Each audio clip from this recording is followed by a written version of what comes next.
Belgin Aksoy has started a global movement for the health and wellness of the world.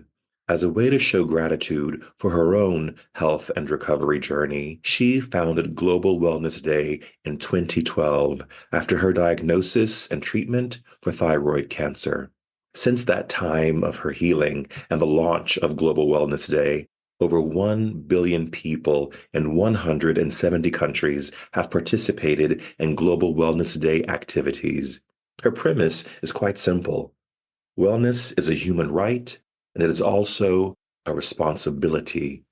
Very few things in this world can bring 1 billion people together in peace and harmony, but Belgin is living proof that it can be done. We can all come together for the good, and we can change our lives and our world by searching for spiritual, mental, and emotional balance, finding and owning our voices, and finding and owning our joy.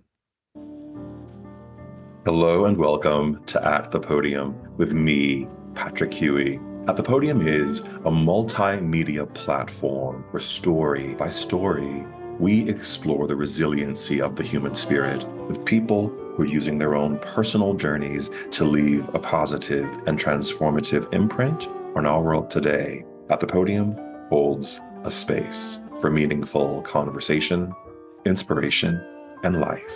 Today, I'm thrilled to share the podium with Belgin Aksoy. Belgin Aksoy is a woman on a mission. Having worked in the tourism and hotel industry for 30 years, she has dedicated her life to create a physically, mentally, and spiritually better world. To that end, in 2012, she founded the internationally successful Global Wellness Day. Billions of people from over 170 countries have participated in the social project that focuses on shifting people's awareness towards living a healthier life. Belgin founded Richmond Nua Wellness Spa, Turkey's first destination spa and one of Europe's best equipped and award-winning spas. She is a member of the board at Aksoy Group and creative director of Richmond Hotels. In 2016, Global Wellness Institute awarded her with Leading Woman in Wellness, and American Spa awarded her Most Influential Spa Leader. In 2023, she received the Commitment to Excellence in Health and Well-Being, awarded by 7 Stars Luxury Hospitality and Lifestyle Awards. Medica Life also listed Belgin among the top 30 influencers transforming wellness, the only person to be representing Turkey within that list. Belgin, welcome to At the Podium. Thank you. Thank you very much, Patrick. Thank you for having me today.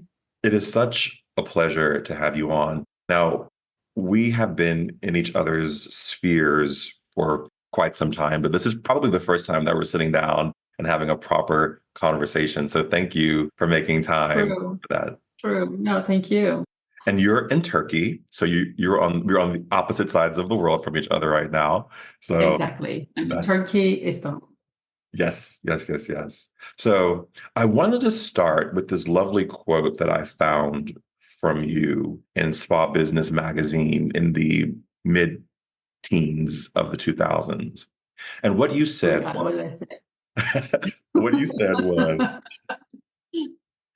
living well is the simple necessity for every human being on the planet. To overcome the global problems such as depression and lead a healthier and happier life, we needed an inspiring beginning. That beginning is Global Wellness Day, a day that is now celebrated in more than 100 countries.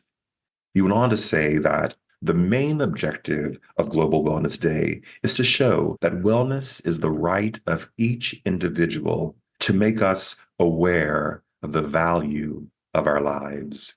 I love this quote because you've talked openly about how we need to rewrite the narrative that wellness is a luxury for an individual and not part of the value of their existence and their life. And it shouldn't be tied to their financial circumstances. And I 100% agree with you.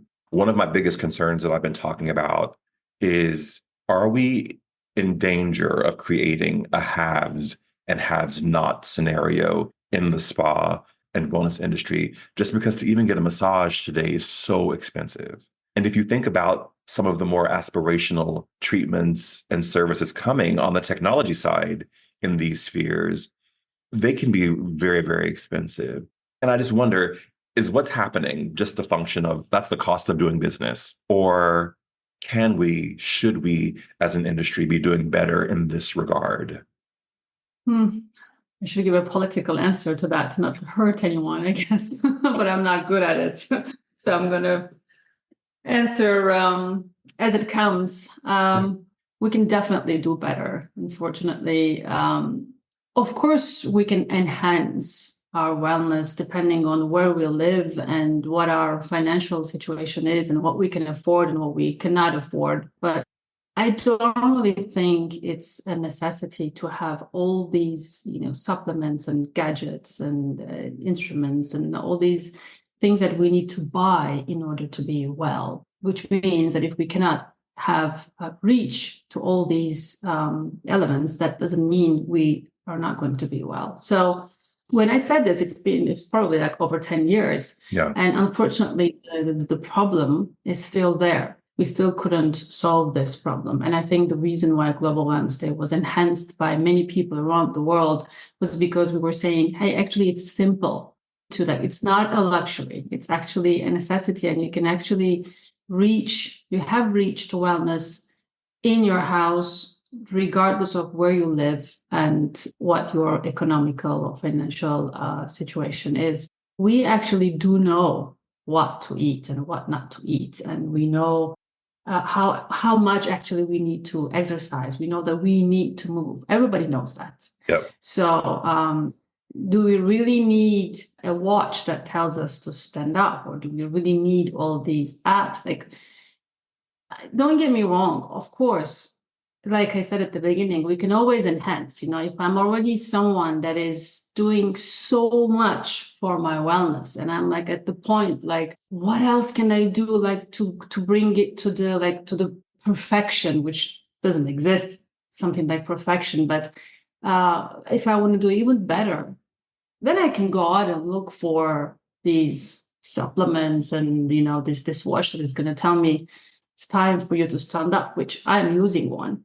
But that doesn't mean someone that does not using this watch is not or cannot be well, And people around the world, especially with diet, there's this thought like, if I don't do certain things, like I cannot not drink carbonated drinks, so I will also continue drinking junk food as well. So we're always like at the either or situation, Yes. Yes. So when people say, I cannot reach this watch, this gadget anyway, so I might as well not exercise, which is like completely the wrong equation.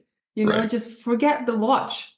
Yes, if you cannot stop drinking the carbonated drinks, don't drink that, but at least take out eating the junk food. Like, we can always do a little bit better. We don't have to go and look for the perfect way. And our mind is always trying to stop us because our mind wants us to be comfortable. Every time I go to the gym or I wake up in the morning to do my cardio, my mind is telling me, go back to sleep.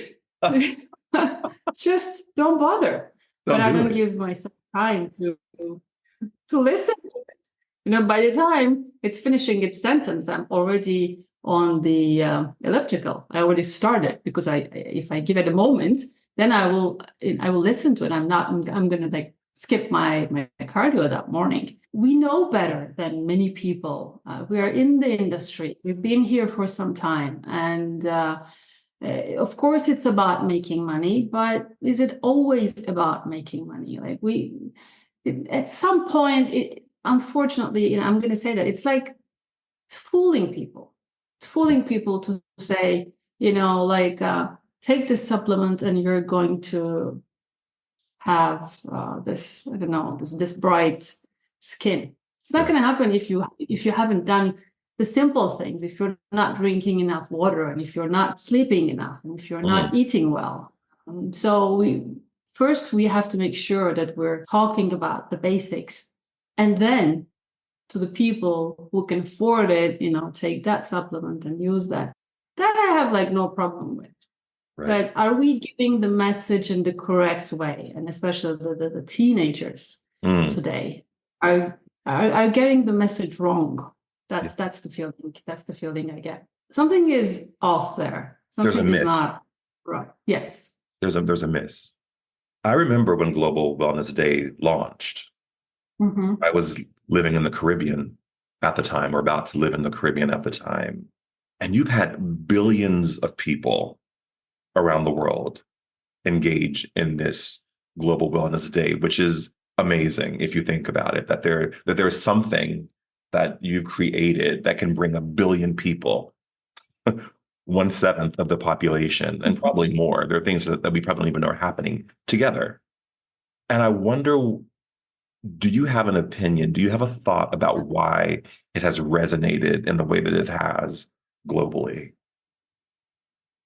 Well, Patrick, when you want something, but when you want something from your heart, I think the whole universe just conspires in order for you to achieve it. You've heard that saying, I think.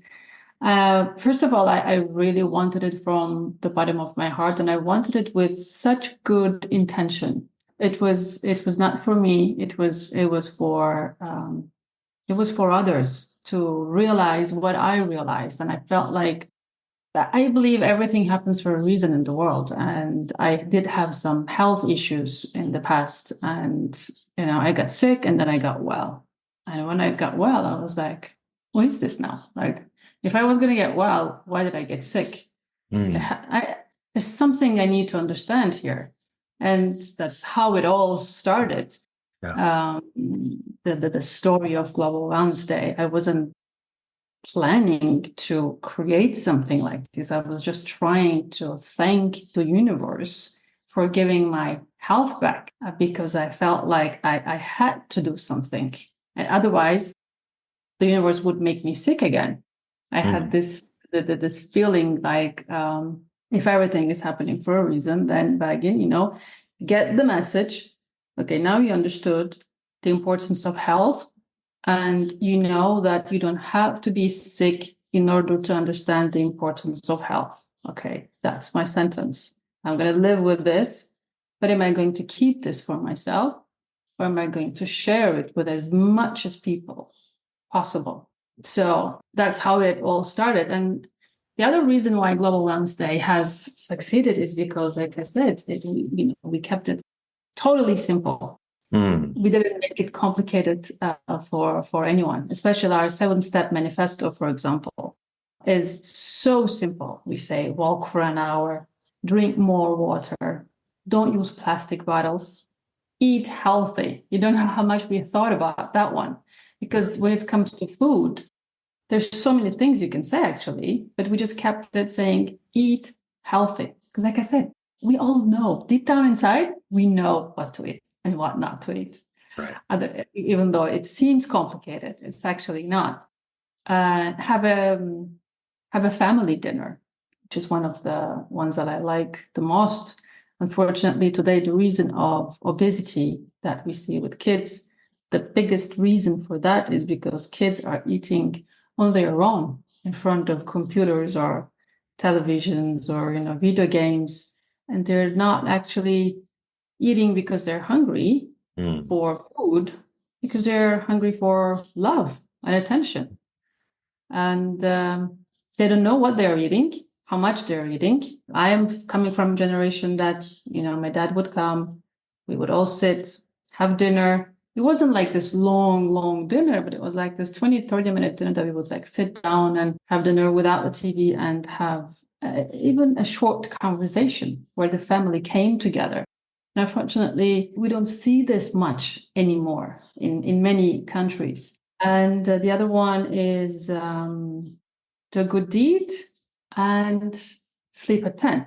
So you actually don't need any financial resources to do any of these 7 steps. And regardless of where you live and what your age is, you can actually take these steps into your life. And without realizing, you will probably add other 70 or 777 other good steps into your life, and you're going to get rid of some more.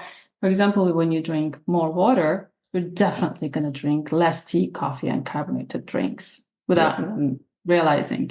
Because sometimes we just, we think that we're thirsty for tea or coffee or Coke or whatever, but actually, if we did have some water, that was going to, cut the thirst that we have. And eating healthy, just losing a few pounds. People that lives can change. It's not only about being fit or not, but it just changes the way you hold your body, the way you walk. So it changes, the self-confidence and all your personal relationships, your relationships at work, your success. Just because you lost, 4 or 5 kilos, this can actually happen because you're a different person. You feel different. You talk, you move different. You feel different in your clothes. You feel different when you look at the mirror. You feel good with yourself. So what we say is take these 7 steps into your life, and after 365 days, celebrate your own Global Wellness Day, individually. If you cannot go to any event, let that be your personal Global Wellness Day celebration, because you took those 7 steps into your life. And if you cannot take 7 of them, do 3, do 4, do 1. Yes. But don't go that either or I cannot sleep at 10, so I'm not going to do the other 6. It doesn't work that way, because it can be very difficult for many countries, Mediterranean countries, to go and sleep at 10 when they go to dinner at 9. So Okay. Maybe don't do that one, but do the other 6. Exactly. Yes. I love what you're saying, because so much of the conversation around wellness today is tied to what kind of technology can I do? How can I lose 40 pounds quickly? And what you're talking about, what you're describing, is how can I build relationships with the people in my life?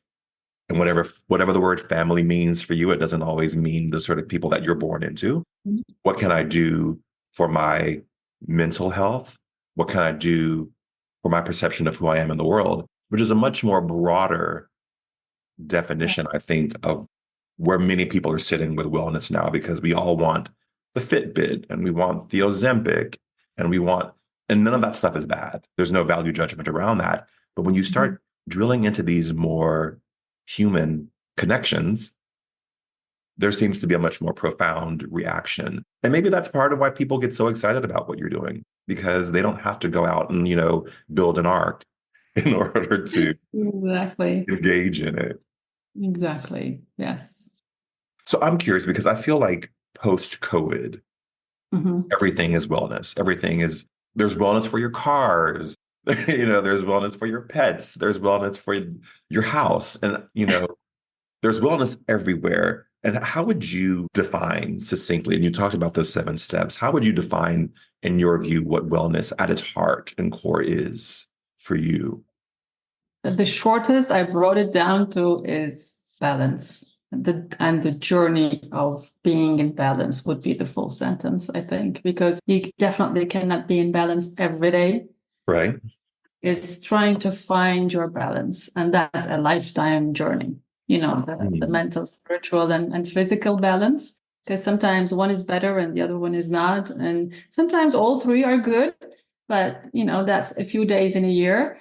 So yeah, it's the lifetime journey of trying to find our balance. That's how I define it. Yeah.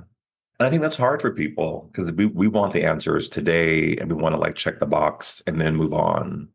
But there is intentionality about an everyday journey that sometimes you get right, sometimes you get wrong. It's not so Which is totally fine. Yeah. There's nothing wrong with it. There's nothing wrong with it. There's unfortunately so many people think they're in depression when maybe they're just spiritually feeling low. Mm. There's so many people around the world that are thinking they're in depression when they're not, and they are in depression and they're not aware of, Mm. which is another part. It's so sad. It's so sad because we're pushed, especially with the social media, and I use social media as well. And of course, I'm not going to post a picture of me when I'm feeling like very low and I feel like crying the whole day. I don't post that day a picture. Right. I post when I feel good, which is 99% of us do that. Right. uh, I feel really worried about the new generation. And I think, when I say like this, I feel like I'm getting old, but like, our time, we didn't have this problem. There was no such thing. You were just there. Without the social media, I think we were having a better life, even though it has so many advantages. Life is hard nowadays. It's harder. It's really Yes. harder. That's why I keep on going back to the kids and the teenagers, that we have to give them the correct message as the wellness and spa industry. And we're Mm. not doing that. We're confusing them. They're already confused with so many things that they have in their lives that we did not have. Fortunately, we did not have. Yeah. But there's such a competition, and the competition is right there. It's in front of you. In our time, the competition was there if you went to that occasion. Today, the competition is like the moment you open your eyes, it's in front of you. And it must be so difficult for them. I have an almost 21-year-old, and I'm doing my best to give the correct decision and the correct message to him. But as Global Wednesday, we've been within our celebrations and events. I make sure when I have the meetings with the Global Wednesday ambassadors, I always ask them, please include the kids and the teenagers to your events. Because if we don't give them the correct message, who will? The technology piece is very compelling in all of this and the access that we have now. But it feels like our technology and our access have our development as a human race has not evolved to that level to where we can engage with those pieces and keep our souls, our awareness safe. It's like what we're able to do from a technical standpoint has far outpaced what we're able to do from a spiritual standpoint. And that creates the friction, I think. I agree. Yeah. But what do we do? And we live, we have to live, we have to move forward. And I think, I think it's one day a year that we ask people to focus on this and to really sort of an intentional way think about it. But something that you said that is sort of resonating within me now, that's sticking with me, is that we oftentimes equate wellness with this idea of happiness and joy, which is appropriate. But I also think we also have to think about how are we well within the not happy moments and within the darker times. Because it's almost easier to be well when you're happy, when you have everything that you want and you have the things popping and going and everything. But how do we interface with wellness when it's a sad day? That Exactly. becomes the test. It's why we have to make underline the difference between happiness and joy. Mm. Sadness and happiness, fine, but joy, at least to me, obviously I translated from Turkish to English, and what I understand from joy is that you might be having a very sad day, but that doesn't mean you don't have joy. Mm. I when I after being sick and then getting my health back, I gave myself a promise because I knew that I made myself sick and I had thyroid cancer, and I knew that the reason that I got sick because I swallowed my words. I didn't express myself enough, and when I got better, I promised myself that I will never ever let anyone get my joy away from me. I'm not going to give it to anyone. My joy stays with me. I can have a Mm. sad day. I can have a sad week, sad month. It can be very long, but I will always be joyful. I will always make sure that I keep it in me, no matter what is going on. So if we can give this message to the teenagers, then they will know that they're actually not depressed. It's just a bad day. They're sad, which is totally fine because we're human beings and you can have a happy day and a sad day, but the joy is there. And when you have your joy with you, you're never alone because you have your joy with you. So already the loneliness, feeling lonely part gets solved as well. For me, that's how I solved mine. When you're because this soul and this body, your soul is in this body and you live with it and you have to live with it. And if you're actually joyful with what you have, you're actually never alone. I don't know if that makes sense. It makes perfect sense. And so many people that I've had the honor of speaking to, we talk about there's happiness is one thing. Joy is where the wealth is. Happiness seems to be very circumstantial. When you're talking about joy, it is a state of being that exists beyond just the circumstances, the given circumstances that you may be existing within at that moment. So it's powerful. I interviewed someone who talked about when he wasn't able to speak about he he spoke and what he spoke was not well received, that he started to eat and he became obese and that made him sick. And there's something about this when we can't express who we are, what we are, that sort of authentic expression, say the words, that it literally creates disease within our bodies. We can make ourselves sick and we can make ourselves well as well. We have the power. We just have to be aware of it. We are more powerful than we think we are. What do you think that we're getting right in the spa and wellness space around all of this? I think we are making the difference of wellness and spa better today than before. We still can do better. But all these definitions that we've been trying to create, with Global Wellness Institute, Susie Ellis, she gave almost her life to try and explain these definitions and make it heard by the world. There's still some confusions, unfortunately, but I think we managed to give the message as much as possible in many countries. I travel a lot and I go around, and I used to see more places that said that it was a wellness and spa, and then you would go in and it's like, really?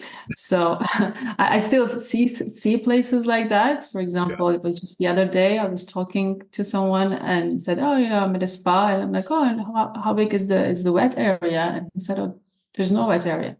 But I'm like, but you said the spa. Oh, it's only massage and treatments. So it's not a spa. It's a massage center. It's a massage and beauty center. So there's still the confusion with the definitions, but it's better than before, I think. Definitely. But as the wellness and spa industry, we worked quite a lot for those definitions. I think all of us individually trying to explain it in the correct way in our countries. Coming together in these conferences. Saying, okay, so this is a definition. This is how we're going to then go to our countries and try to explain it to the people that point of view. It's better now. It's so funny you say that because, iSpa, which I've been on the board for 8 years now, when they first started, they had to convince people that spas weren't the things in their backyards that were your jacuzzis. At least they have a wet area. It's wet. There's water. But they're like, no, there are other things that go on. But they had to do a lot of work. It's, around what actually that means when you use those words. That's so funny. When we were both at iSpa together a couple of weeks ago, and I was thoroughly impressed with the technology that I was seeing there, because there is a space for that. There's a space for that kind of work, and everyone's facing labor issues, et cetera. Wonder where do you see that intersection of AI and technology with wellness and the human touch? And is it possible that if we remove the human experience from some of these experiences that we're used to, that there won't be a negative impact? We're not there yet. Mm, We still have to go back to basics. I'm very pro technology, depending on where you use it, if you're using it or if it's using you. But for wellness, I think going back to what we've been talking about, the basics. And do you know what to eat? Do you know that you're supposed to drink water? Are you doing the basics? If we come to the point of knowing that every single person in the world has understood the fact that, to be well has got nothing to do with your financial resources, then we can maybe get to the point of, using technology and AI and taking the human touch. And I think I see this so far in the future. mm, It will happen for sure. I won't see it, or it will happen that, I don't know, 1% of the population might have access to it, but there's still so much work to do. I go to Thailand for the last 3 years, which I'm going to go again the end of this month, and Shivasom is doing a wonderful mm, job.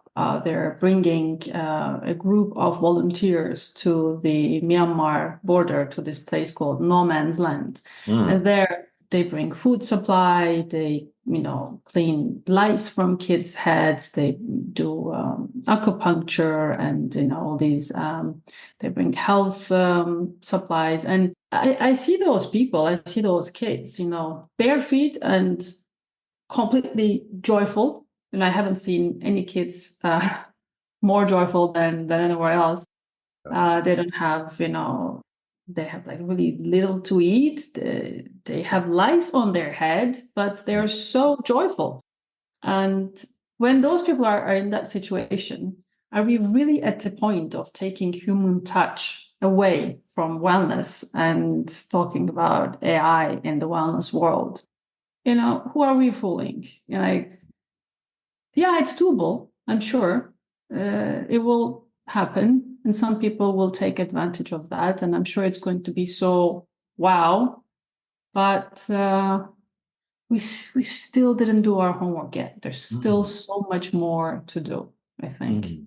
I can watch it from far, but I don't think I will be like, oh my God, it's wonderful. There's Yeah. no human touch and they can do this and they can do that. Yeah, fine. But yeah. Well, I think we have to wrestle with it. I think because it's here, it's here, and it's not just in our spa wellness space, but I live in LA. I see robots every day delivering food to people, and when we were in Phoenix, the driverless cars, it's Exactly. all there. It's what are we going to do with that information, and how do we use it to perhaps improve human connection? I was talking with the founder of Escape, which has created this incredible piece of a device, it's a piece of technology. And he positions it in a really interesting way that he's like, this, as wonderful as it is, it still can't replace the human Mm-hmm. connection that happens. This table can't emotionally connect with you the way that a therapist or an excellent personal trainer or a great shaman can emotionally connect to you. And I think that's from his mouth. And this is his business. So I think there's the human connection is a premium connection that Mm-hmm. hopefully will never go away. Hopefully, You hopefully. know, and if it will call upon us as we continue to develop and grow to think about, well, how do we as people interface with this piece of technology, whatever that technology is, and Mhm. how do we use it for improvement and not taking away? And oftentimes it's both, things are complicated, but that's so interesting. I wonder, you come from a family of entrepreneurs. So was this always in you? Did you know that you would be doing what you're doing? Or has it surprised you, the path Mm, you've taken? Interesting question. I always knew that I was going to be in the hotel management, hospitality industry. When I say always, I go back to, I think, 12 years old when my family was not in the tourism industry, but we were in the textile industry. Had nothing to do with hotels, but I knew that I wanted to be in the tourism industry because of a TV show, an American TV show, actually. Which one? Generation. Oh, the soap opera? Yeah. And there was a Sam there. Sam was the public relations manager, and I adored her life because like the whole world was coming to her, and her job was to make people happy. People were coming and saying, "Oh, it's our anniversary. What can you organize for us?" All these people were coming and asking her, to organize these happy moments. And she was seeing all these people from all around the world. And I was like, yeah, I have to be working in a hotel. Doesn't matter what I do, but I want to be in a hotel. And so there I knew. Many people think that I chose to be in the hotel industry because my family is in the hotel industry, but actually that's not the case. I started to study hotel management in 1993. Mm. And actually, those were the years when we got into the hotel industry. So there is this joke, actually, if you Google my name in Turkish, there's always this interview that comes up with the headline saying, she wanted to be in the hotel industry, and her father bought her a hotel.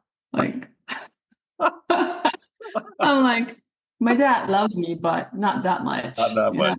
I He's a love that it great was. businessman. I love that it was a soap opera, though. That makes me smile in so many ways. Yeah. That's And awesome. for Global Wellness Day, and like I said, I had no idea. But there was this, it's funny. There was this future teller once. I went to a future teller twice in my life. Mhm. And that one time, it was like a Turkish coffee cup. And she looked at it and she said, "You're going to do something that people from even the countries that you don't even know exists will know about it."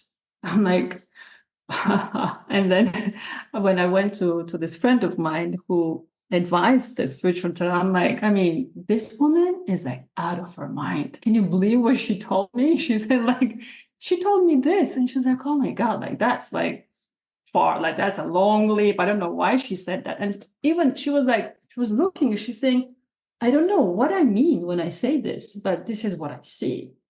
And I didn't think about this until maybe 4 or 5 years later that I founded Global Wellness Day. And we came all together with these friends of mine. And it was the second time that this future teller thing was on the table, where some of them were thinking about calling a future teller. And one of it said, "Do you remember, many, many years ago, we had this woman?"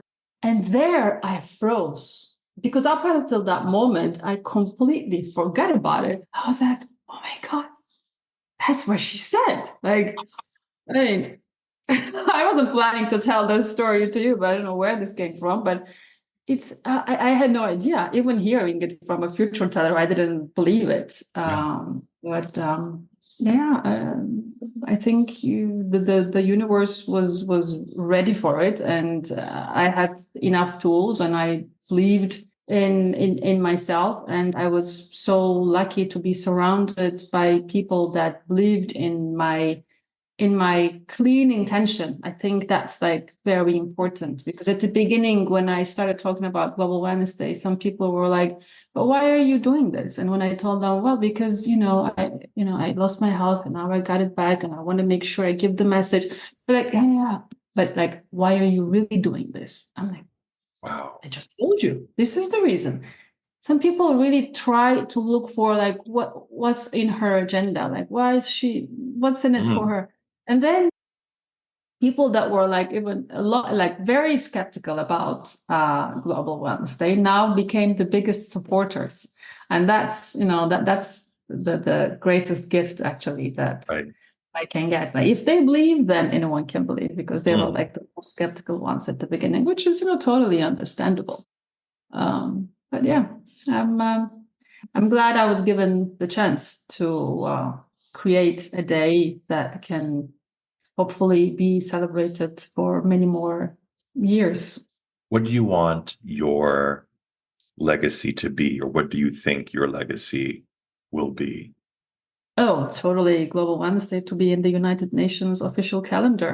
And so it will be celebrated after I'm gone. Mm, Because all this work that we've put, all these people that believed in Global Wellness Day, it would be such a pity if one day it fades away and it's not celebrated anymore. I don't know, in 20, 30, 40 years. I would like it to be on that calendar so that it will be celebrated after we're all gone. mm.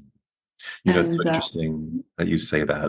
The woman who did the very first episode of this season said that we leave legacies in people's lives that we don't even know.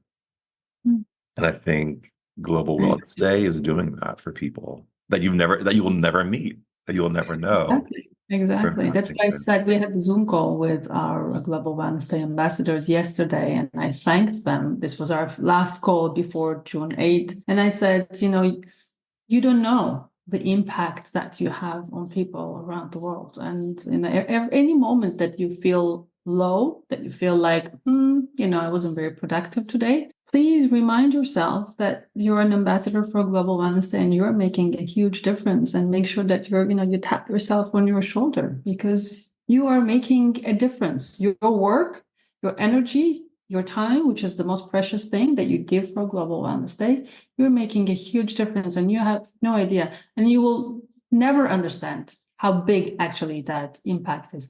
I sometimes have to remind myself, especially when every time I watch Global Wednesday around the world video that we prepare, after every second Saturday of June, Yes. I watch it and I'm like, wow. As if it's like the first time I'm seeing it. We tend to forget, actually. We tend to get used to some things, and because it's work you run right and left, and you're like you forget actually how much impact you have and how you can change people's lives. I realize it when we receive emails from people across the globe, Mm. thanking for Global Wednesday and saying, hey, I ended up at a Global Wednesday event by coincidence. And I learned this, and that, and I changed this, and that in my life. And today I'm at this and that point because of that. You're like, wow. Okay. Only that person's comment is actually enough to say, wow, because you don't know who that person is going to influence. Yeah. You have no idea. So I would like to take this opportunity to thank Global Wednesday ambassadors and key supporters for giving their time and energy to spread wellness for the world, wellness around the world. They're doing an amazing job, and none of this would be possible without them. So true. So true. Belgin, thank you so much for your time today and for Global Wellness. It's June 8th. Thank you. Thank you. I appreciate it. And to all of you who are watching or listening, you can go online to find where there are events happening on that day. Remember, we all have a voice. We all will leave a legacy. Use yours wisely. Thank you, thank you, thank you, Belgin. Thank you, Patrick.